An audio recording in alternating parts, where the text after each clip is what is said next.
ओम शांति। 8 दिसंबर 2025 बाबा के महावाक्य। मीठे बच्चे, जब तक जीना है बाप को याद करना है। याद से ही आयु बढ़ेगी। पढ़ाई का तंत्र सार ही है याद। प्रश्न, तुम बच्चों का अतीन्द्रिय सुख गाया हुआ है, क्यों? उत्तर, क्योंकि तुम सदा ही बाबा की याद में खुशियां मनाते हो। अभी तुम्हारी सदा ही क्रिसमस है।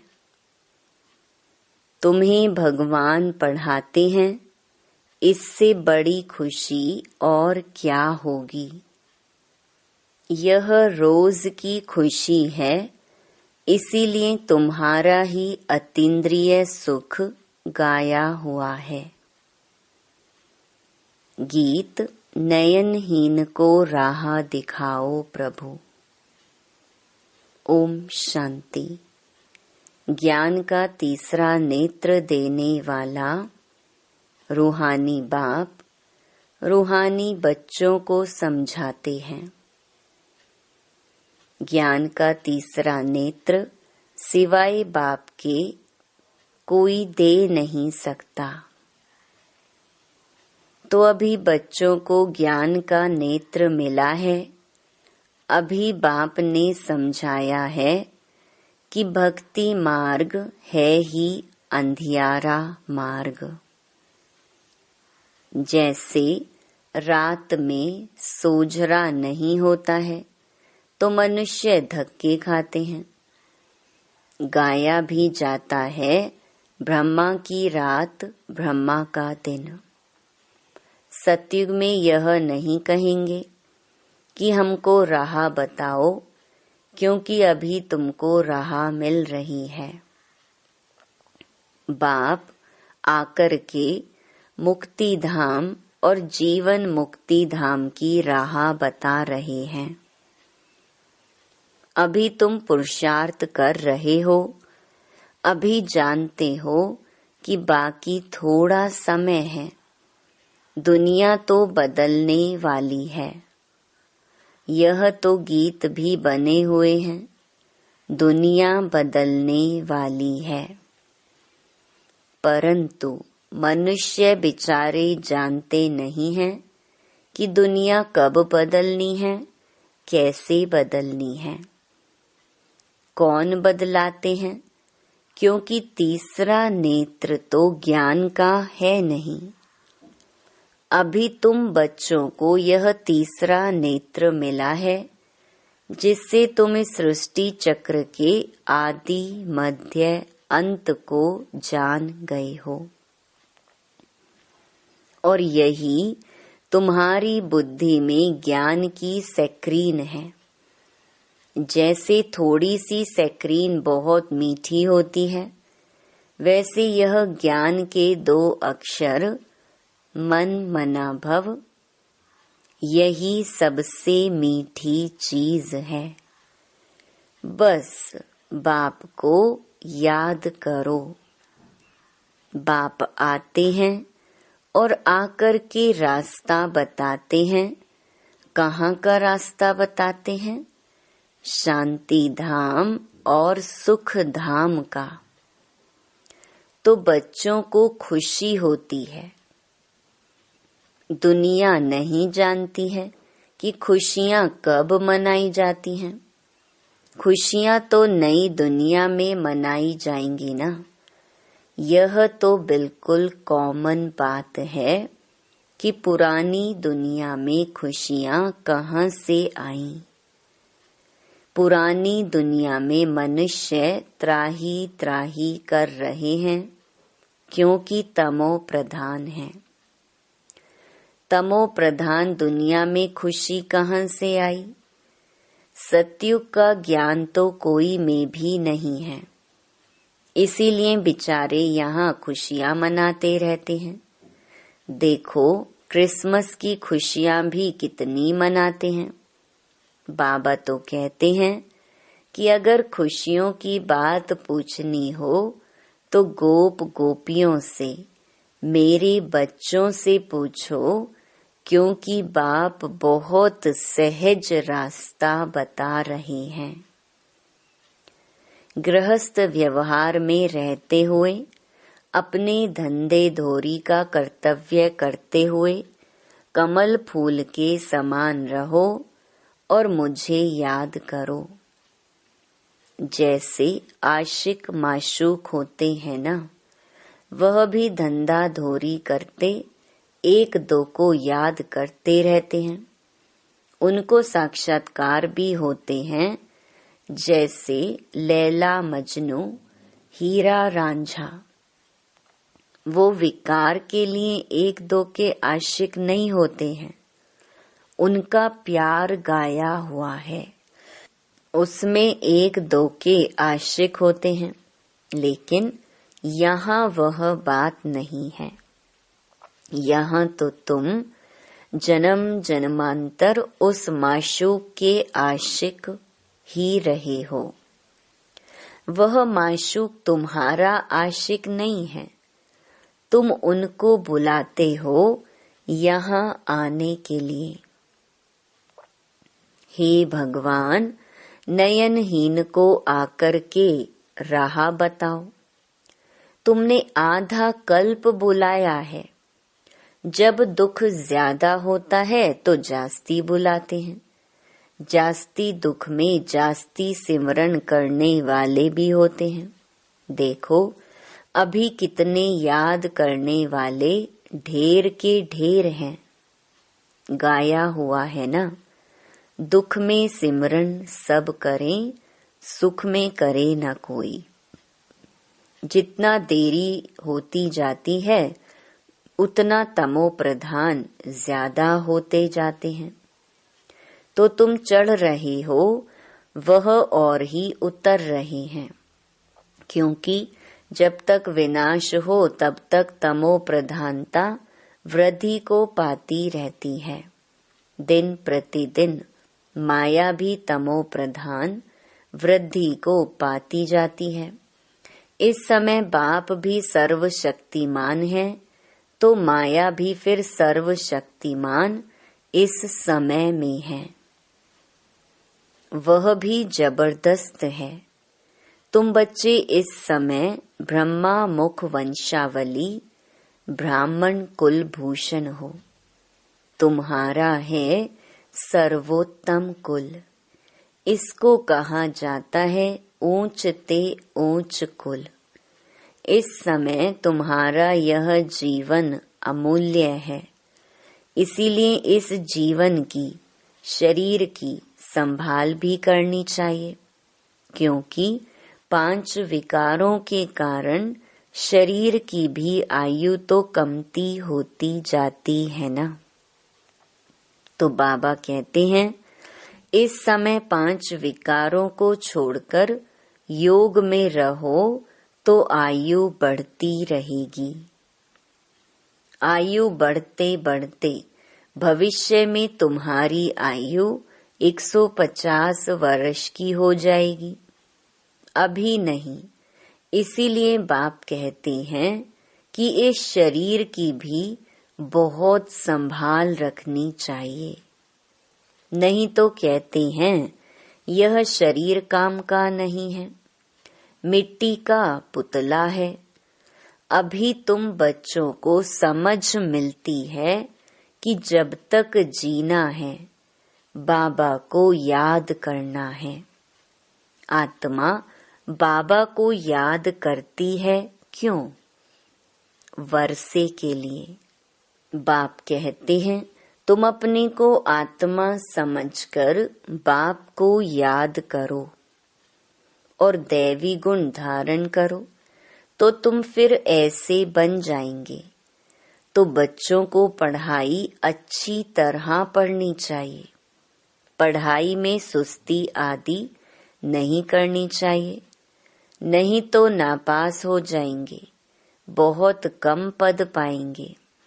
पढ़ाई में भी मुख्य बात यह है, जिसको तंत कहा जाता है, कि बाप को याद करो।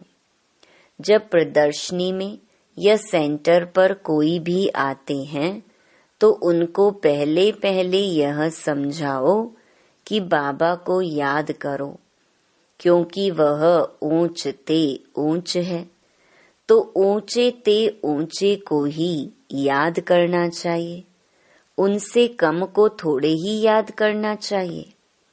कहते हैं ऊंचे से ऊंचा भगवान। भगवान ही तो नई दुनिया की स्थापना करने वाले हैं। देखो, बाप भी कहते हैं नई दुनिया की स्थापना मैं करता हूँ, इसीलिए तुम मुझे याद करो तो तुम्हारे पाप कट जाएं। तो यह पक्का याद कर लो, क्योंकि बाप पतित पावन है ना।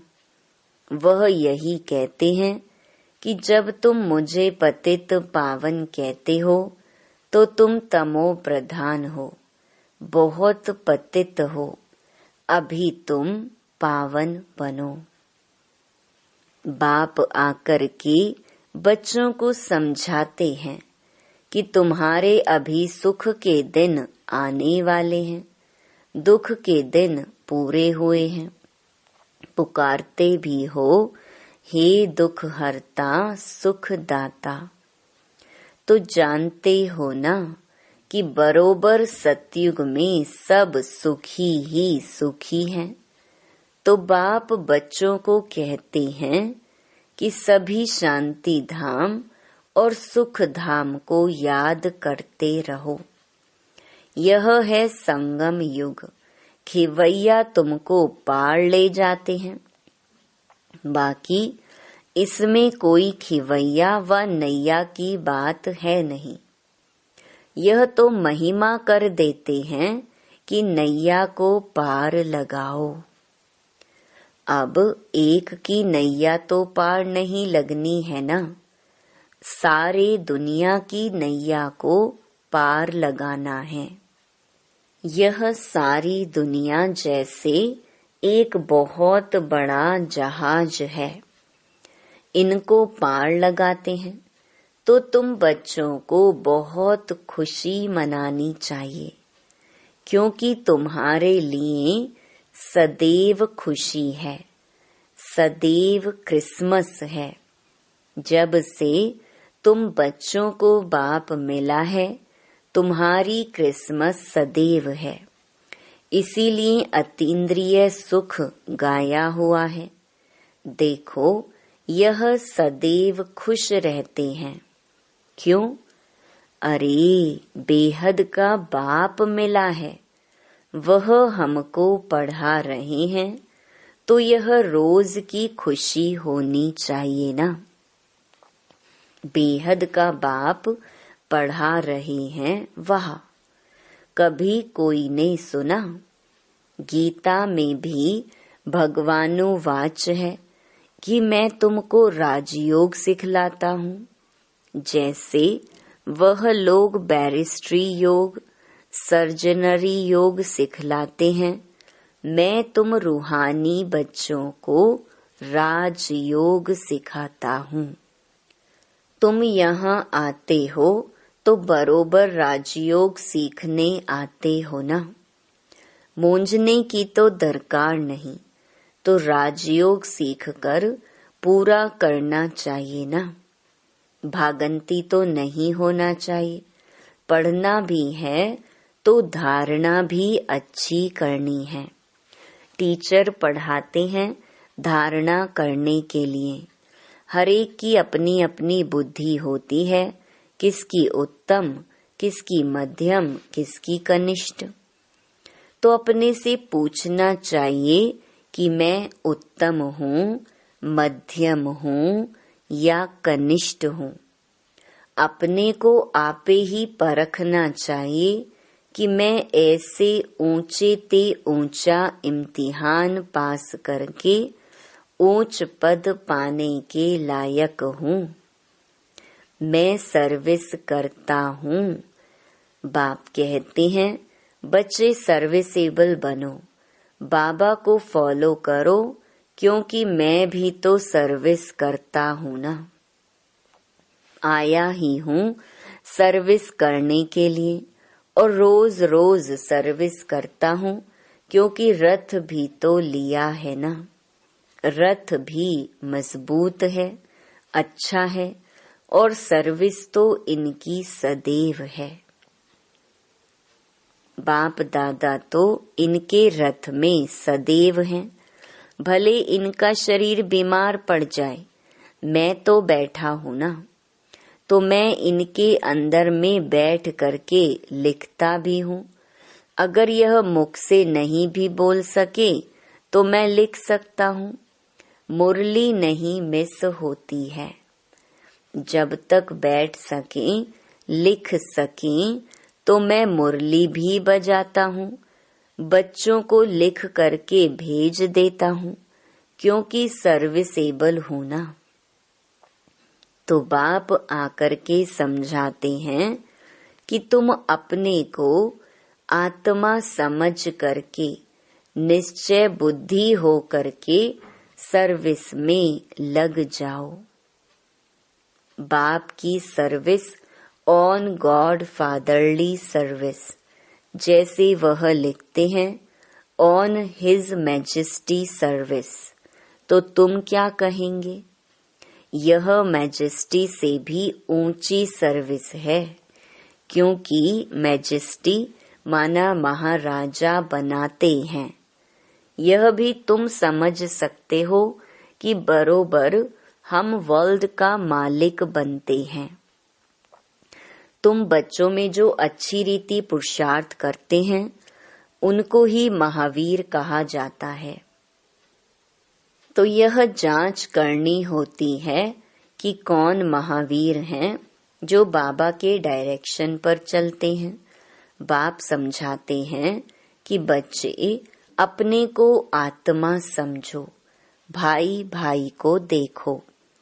बाप अपने को भाइयों का बाप समझते हैं और भाइयों को ही देखते हैं। सभी को तो नहीं देखेंगे। यह तो ज्ञान है कि शरीर बिगर तो कोई सुन ना सके, बोल ना सके। तुम तो जानते हो ना कि मैं भी यहाँ शरीर में आया हूँ। मैंने यह शरीर लोन लिया हुआ है। शरीर तो सबको है, शरीर के साथ ही आत्मा यहाँ पढ़ रही है। तो अभी आत्माओं को समझना चाहिए कि बाबा हमको पढ़ा रहे हैं। बाबा की बैठक कहाँ है? अकाल तख्त पर। बाबा ने समझाया है कि हर एक आत्मा अकाल मूरत है। वह कभी विनाश नहीं होती है, कभी भी जलती, कटती, डूबती नहीं है। छोटी बड़ी नहीं होती है। शरीर छोटा बड़ा होता है तो दुनिया में जो भी मनुष्य मात्र हैं, उनमें जो आत्माएं हैं, उनका तख्त यह भ्रकुटी है। शरीर भिन्न भिन्न है। किसका अकाल तख्त पुरुष का, किसका स्त्री का, किसका बच्चे का। तो जब भी किससे बात करो तो यही समझो कि हम आत्मा हैं। अपने भाई से बात करते हैं। बाप का पैगाम देते हैं कि शिव बाबा को याद करो, तो यह जो जंक लगी हुई है वह निकल जाए। जैसे सोने में अलॉय पड़ती है तो वैल्यू कम होती है, तो तुम्हारी भी वैल्यू कम हो गई है। अभी बिल्कुल ही वैल्यू लेस हो गए हैं। इसको देवाला भी कहा जाता है। भारत कितना धनवान था, अभी कर्जा उठाते रहते हैं। विनाश में तो सबका पैसा खत्म हो जाएगा, देने वाले, लेने वाले सभी खत्म हो जाएंगे। बाकी जो अविनाशी ज्ञान रतन लेने वाले हैं, वह फिर आकर अपना भाग्य लेंगे। अच्छा, मीठे मीठे सिकिलधे बच्चों प्रति मात पिता बाप दादा का याद प्यार और गुड मॉर्निंग।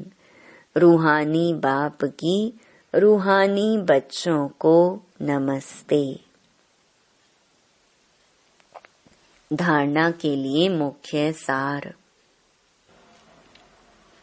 पहला, बाप को फॉलो कर बाबा के समान सर्विसेबल बनना है।